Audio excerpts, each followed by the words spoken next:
What's up guys, Philip Collin Pack Pythons here in the snake pit with my buddy Kevin again. And today we got all the goodies in for his new setup.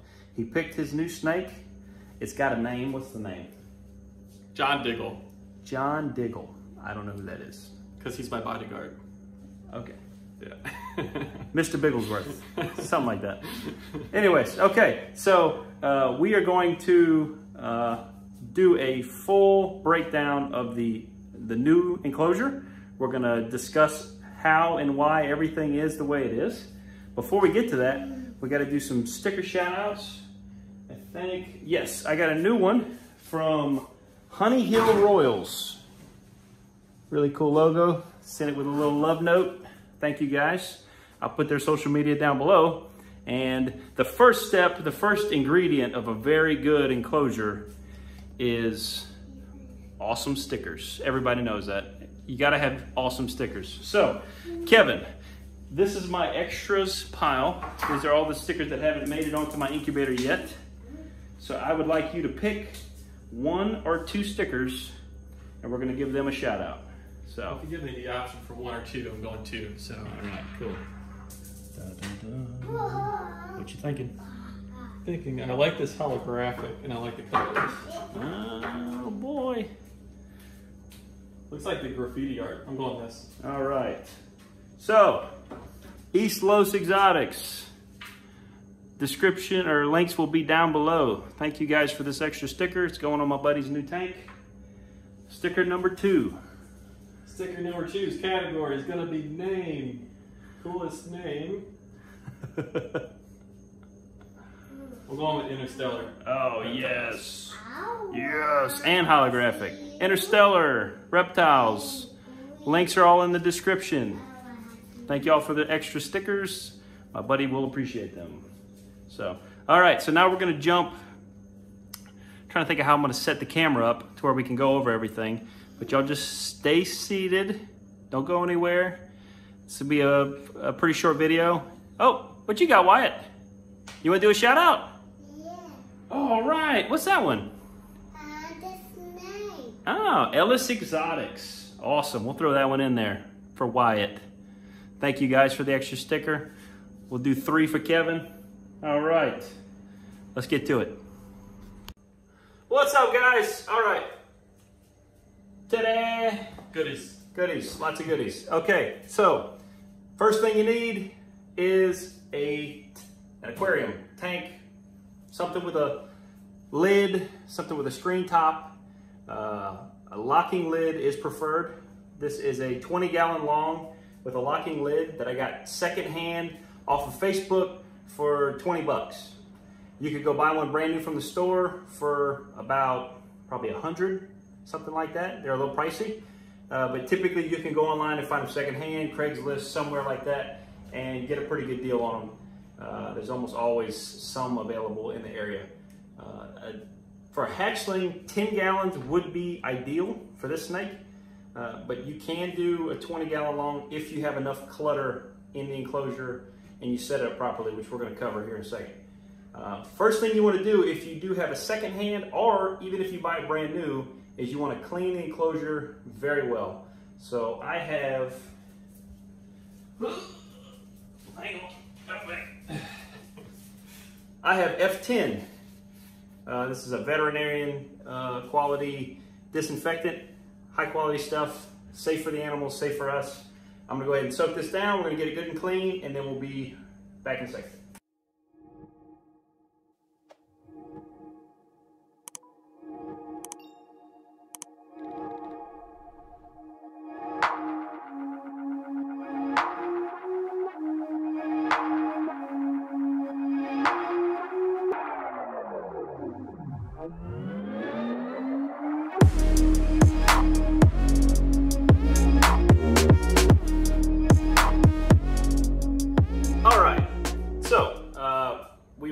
That the camera was sitting on top of the tub of bedding that we needed. So we went ahead and just added the bedding and we can move along. So the tank is properly cleaned. The bedding is in there. Next step is add a bowl. We're gonna go ahead and get this cleaned up. And next step will be setting up our hides.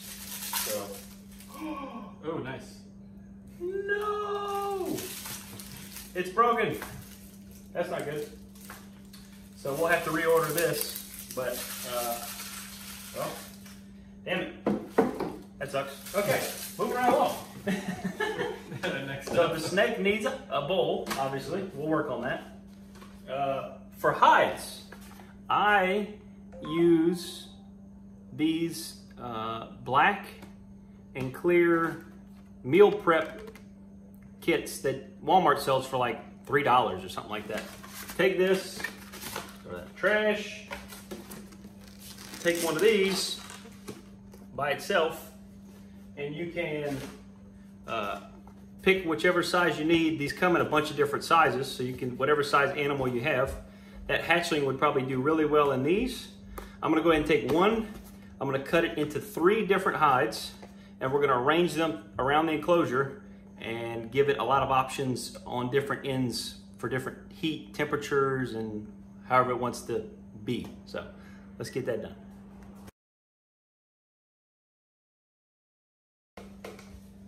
So the one thing I figured out using these is that they have a little lip right here, and whenever you have the tub set up like this, waste and crap and everything else, all kinds of mess gets in this groove and it's hard to clean. So I'm gonna go ahead and try to trim that off completely, all the way around the edge. It does tend to crack. It's kind of a frail plastic, so you gotta take your time and you gotta make sure you clean up all the sharp edges. But give me a second and I'll turn this into, this is like a 10-cent piece of plastic, and I'm gonna make it into a $20 hide. So here we go.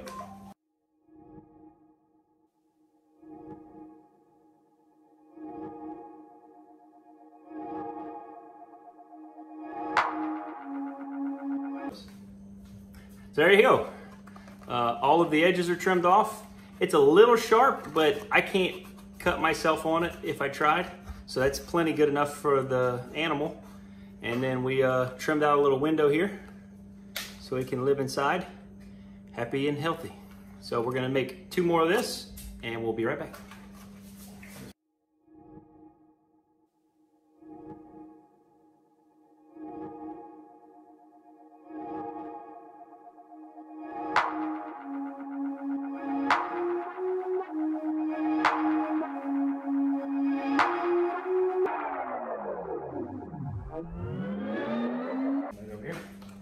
Okay, so we got a little variety pack. We got a little short one with the door on the end, a little short one with the door in the middle, and a big one with the door in the middle. I also have a rock here with a hole in the top of it. This is a great type of, if you're gonna buy something pre-made, this would be totally fine. You want something that has a flat bottom, one way in, one way out. No, you don't want a hole on both ends like a log or anything like that, because they don't really feel secure. Any kind of enclosure that the ball python is going to be happy in is going to be one that has just one opening, so they can go in, turn around, and face that opening. They feel like they have control of that environment. It makes them feel safe and secure. So anyways, so we're going to set these up. We'll move on to decorations, and then we're going to start working on the outside of the enclosure and the heating setup. So stay tuned.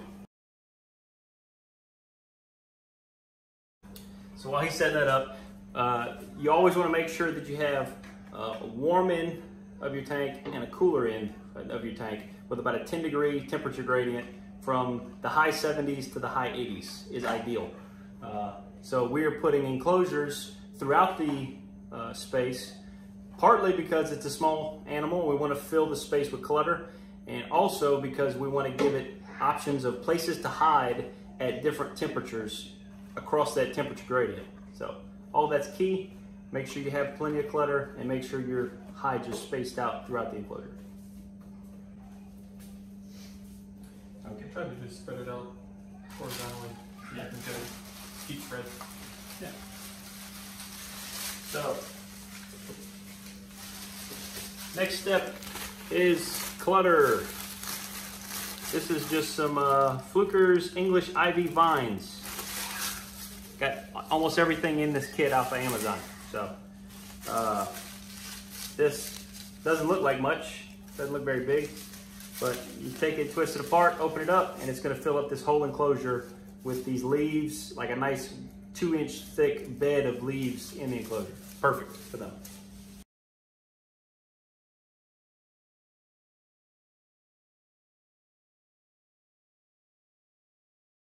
All right. Okay, so as you can see, our tank is nice and filled with clutter. On to the next step, that's going to be heating. So we have 2 heat lamps, again, off of Amazon. Those are 5.5-inch Fluker's ceramic heat lamp. I think it's ceramic, I don't know, this is part of ceramic. These will just go right on top of the screen lid. So we can go ahead and set this up. All right, so we're going to set this tank up with ceramic heating elements, 1 on each end.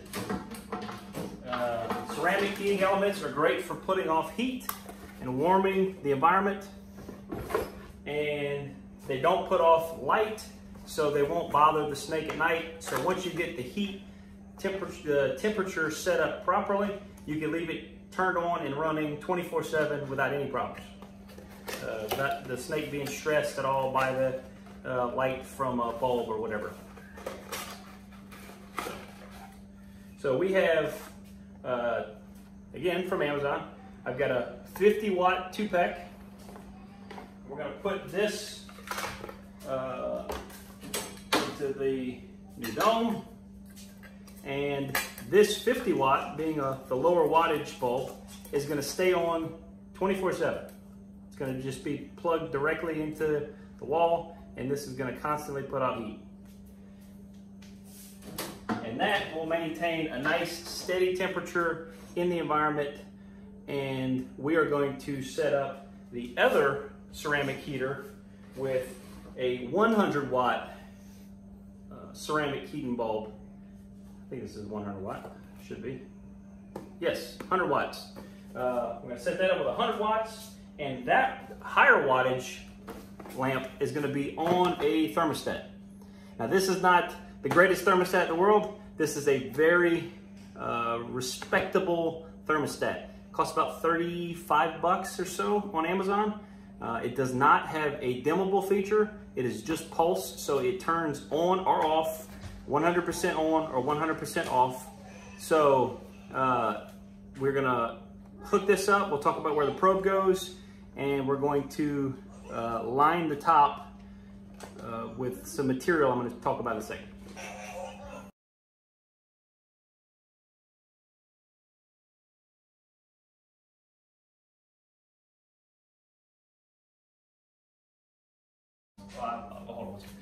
Okay, so this is some thin, I think it's PVC or vinyl plastic.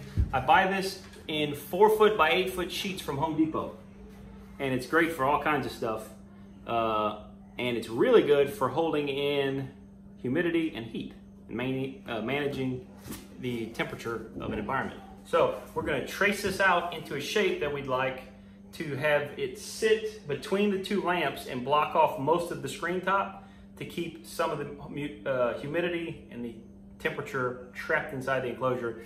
Otherwise, if we just left it like this with the screen top, all that heat and humidity is just going to come straight out the top. So stay tuned.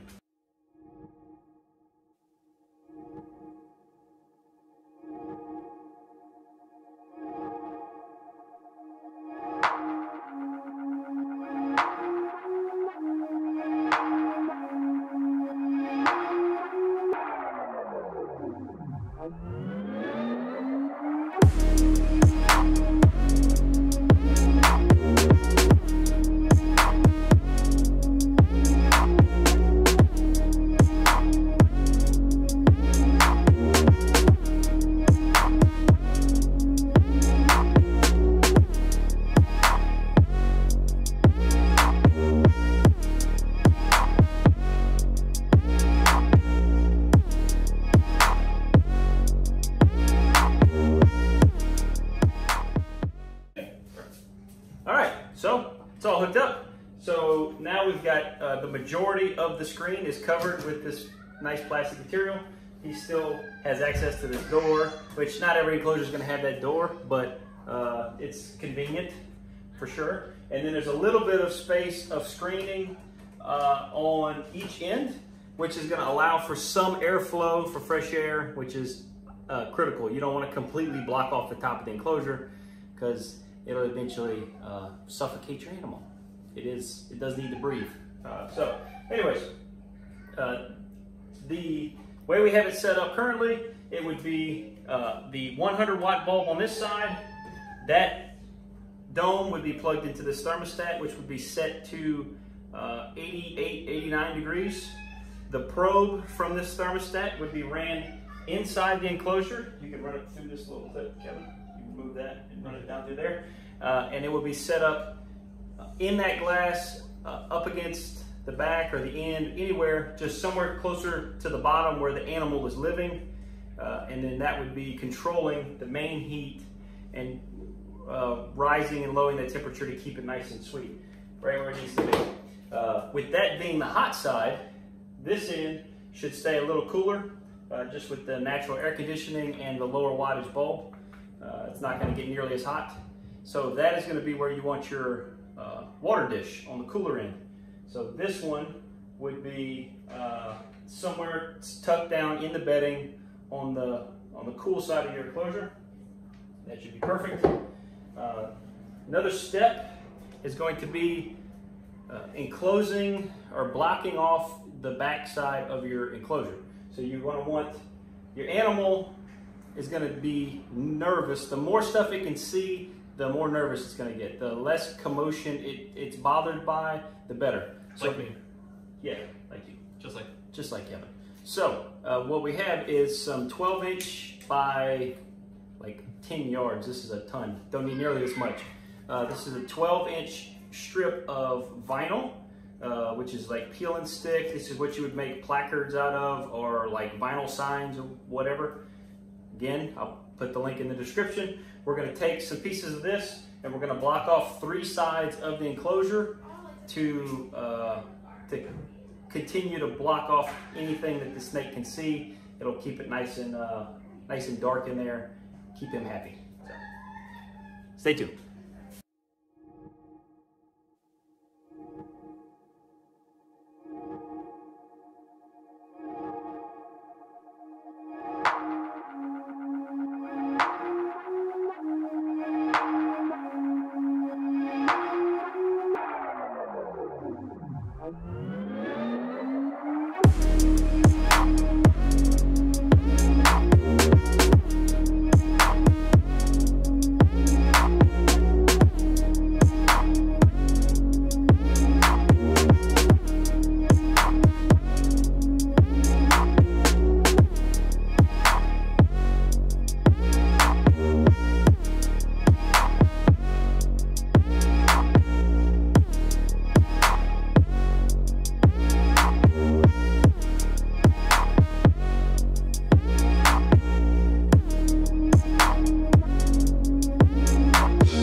Okay, so now you have it.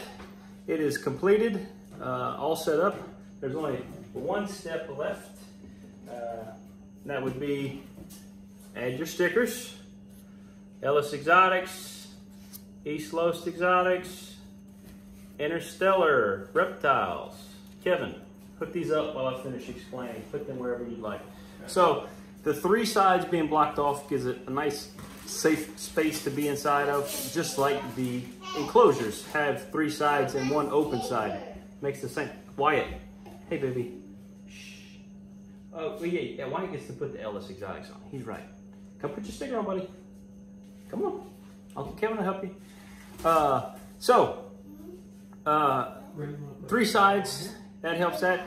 Now, the way I explained the heat setup, you're gonna have to set it up before you get your animal, let it run, check the temperatures, make sure that everything's the way it should be. There is one more piece that is coming.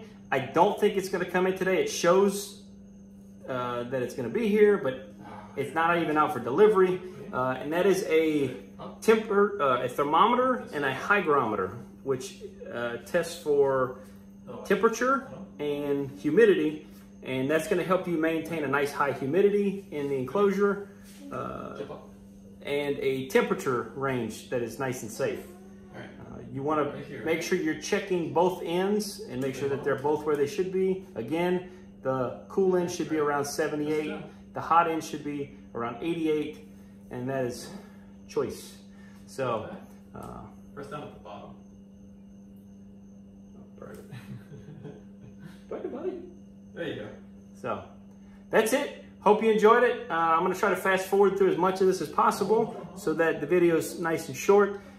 If you're interested in buying an animal and I sent you this link, I really hope it's helpful. If you have any more questions or something wasn't fully explained, feel free to comment below or message me on Instagram or Facebook. Stay tuned. There's plenty more coming this weekend. We're heading to NARBC at Daytona. Can't freaking wait. It's going to be awesome. You guys take it easy. If it ain't easy, don't take it. Peace.